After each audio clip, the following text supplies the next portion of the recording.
With this little dog, you can do a multitude of calls. I can do a fawn in distress, I can do a howl, I can do a young coyote howl, I can do rabbit in distress, hare in distress, jackrabbit in distress, the same thing. Or I can even do bird distress, all in this one call. That's why I like open recalls. So now I'm going to do a rabbit in distress with this open recall, and this is the call that I use on all the eastern coyote hunting video.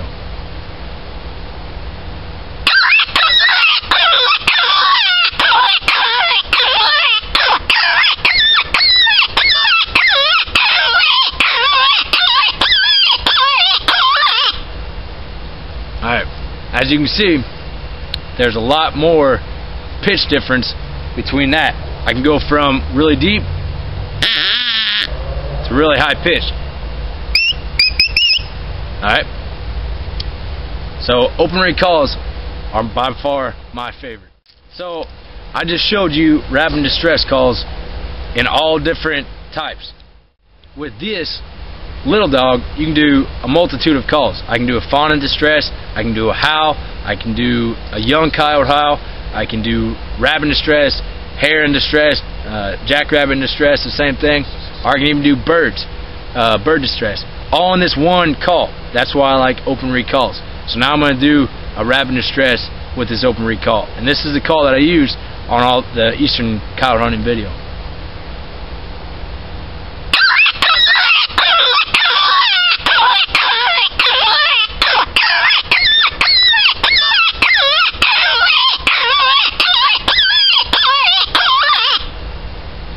Alright, as you can see, there's a lot more pitch difference between that. I can go from really deep to really high pitch.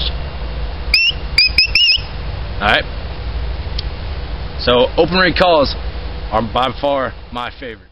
Like I said in the beginning, muffle it in the very beginning for your first set, and there's different segments in this first set.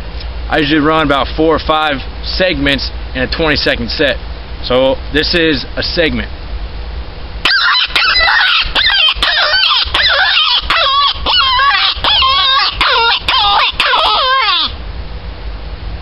One segment. 2 segments. Alright, and so on and so forth. I usually get about 4 of them in, and then I just cut off for probably about 5 minutes, 8 minutes, somewhere around there, and I just look. I just wait, because something heard that, and it's either coming in or it's came in and it's looking for whatever's making that noise. So now let's go over closed reed howlers. Alright, like I said, this is a mad howler. This is very, very, very loud. This is used for out west, so to where you can call in coyotes from miles around, because out west you can see a lot, and you can see if there's a coyote in your immediate area. If it's in your immediate area, like I said, coyotes' lungs are bigger than the rabbits, but they're still smaller than ours. So if we blast way too loud in the very beginning, especially east of the Mississippi, you're gonna spook whatever's within that area out, because he knows that's way too, that's not a coyote, I'm not running in. Alright, and also east of the Mississippi, coyotes are a lot less vocal during the daytime. Out west, you can call in coyotes by howling alone during the daytime. East, not so much. You can call them in, but mostly during their rut season, and coyotes have a rut. It's about December through February.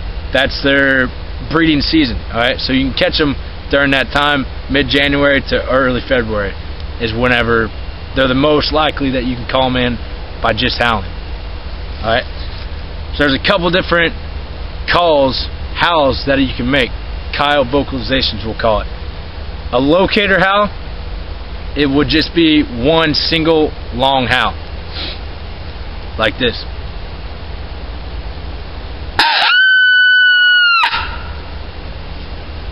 Just like that. Alright, and that's extremely loud. And I got people probably thinking I'm crazy in the woods over here, but yeah, well. Alright, so that's a locator howl, and also it can be used as a challenge howl. A challenge howl, let's say we have a dominant male right here, or a male who has his chest perked out thinking he can take on whatever's territory that is. So if you do a challenge howl, throw it out there, and you get a howl back, that coyote will probably come in. It's probably another male gonna fight for his territory. So one single howl just like that. You can also do barks and yips into a howl, and it'll sound something like this.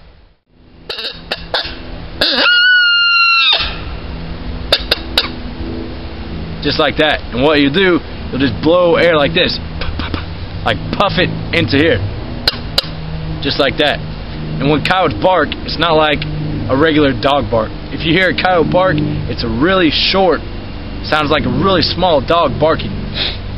Alright, so you can do that with this closed reed howl. Very easy to control for a beginner. You can do the same thing with an open reed howl. Now what you're going to do is you're going to be a little more deeper with it.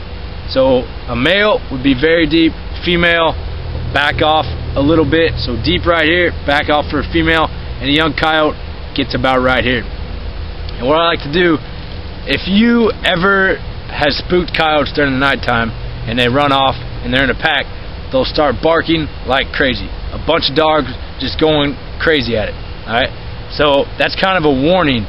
So if you're calling it in and if you're trying to act like a pack of coyotes, it's good. But if you want to just be a single coyote, you don't really want to do a warning, because then the other coyotes are not going to come in. But a warning or yips would sound like this.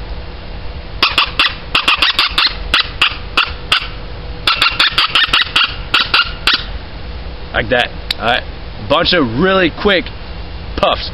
Yip, yip, yip, yip, yip, yip, yip, yip. Just like that. Alright. Now I'm going to show you guys that challenge howl, that locator howl with this. And this is a lot smaller reed, so it's going to be a little more high pitched. I can't get as deep with this.